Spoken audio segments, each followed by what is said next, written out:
জান্নাত এবং জাহান্নামের মাঝখানে লোকটি যখন থাকার জায়গা পাবে, সে জান্নাতের দিকে তাকায়া দেখবে আর কাঁদতে থাকবে।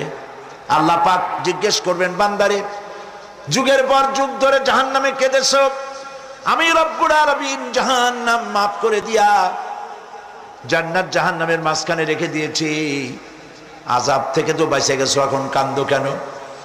লোকটি বলবে, রব্বুল আলামিন কান্দি এই কারণে, জাহান্নাম থেকে মাফ করেছো, তোমার শুকরিয়া আদায় করি। জান্নাত তো আমার কপালে নাই, কিসমতে নাই, কিন্তু জান্নাত আমি এখান থেকে দেখতে পাচ্ছি, জান্নাতের সুঘ্রাণ আমার নাকে আসতেছে, কপালে নাই যাওয়ার।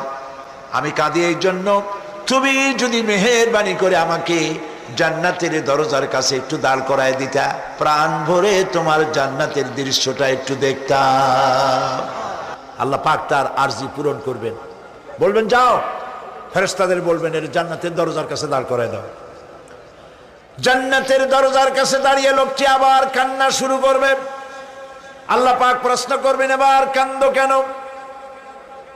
লোকটি বলবে, রব্বুল আলামিন কান্দি এই কারণে, জান্নাতের এই দরজায় দাঁড়ায়া জান্নাতের অফুরন্ত নেয়ামত কিছুই ভালো করে দেখা যায় না, শুধু অল্প জায়গা দেখি।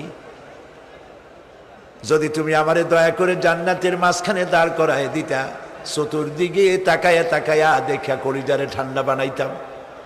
তবে আমি ওয়াদা করি, জান্নাতের কোনো নাজ নেয়ামত, কোনো ফল আমি খাবো না, ধরবো না, সইব না।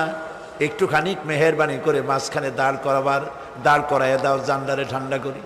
আল্লাহ রব্বুল আলামিন ফেরেশতাদের বলবেন, আমার এই বান্দারে জান্নাতের মাঝখানে দাঁড় করাইয়া দে।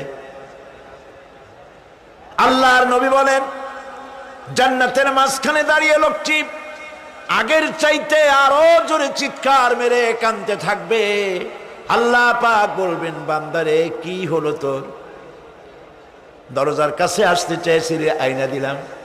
আবার এবার মাঝখানে আসতে চাইছো, তাও এনে দিয়েছি, আবার কান্দো কেন?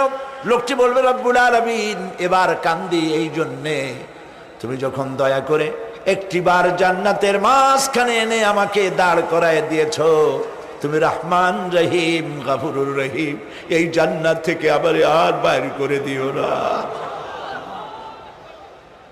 আল্লাহ রাব্বুল আলামিন বলবেন, ও আমার বান্দারে, আমার এই জান্নাত তোর খুব পছন্দ হয়েছে নাকি?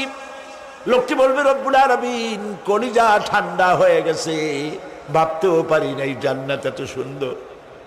আল্লাহ পাক বলবেন, বান্দারে এরকম একটি নয়, দুইটা নয়, তোর জন্য আমি 10টা জান্নাতে এরকম রিজার্ভ করে রাখছি। সুবহানাল্লাহ। আল্লাহ পাককে ভয় করে পৃথিবীর সমস্ত পাপ থেকে যারা নিজেকে রক্ষা করবে, আল্লাহ তাদের জন্য এই জান্নাত রেখে দিয়েছেন। সুবহানাল্লাহ। সেই জান্নাতের রিসিপশন আপনারা আন্দাজ করতে পারবেন না, রিসিপশন কারে কয়। কি এর প্রধানমন্ত্রী আর প্রেসিডেন্ট, 4-5টা পুলিশ আর আর্মি এসে একটা ফট করে সেলুট মারলো, বাস শেষ হয়ে গেল, এরকম না। জান্নাতীদেরকে রিসিপশন দেওয়া হবে।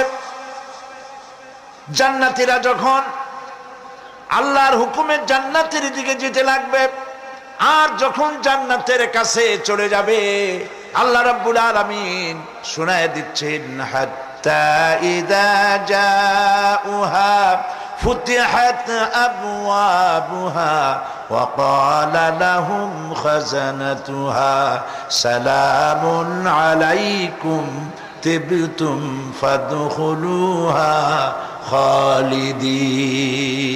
সুবহানাল্লাহ। জান্নাতীরা যখন জান্নাতে প্রবেশ করার দরজার মুখোমুখি হবে, দ্বার রক্ষীগণ তখন বলবে,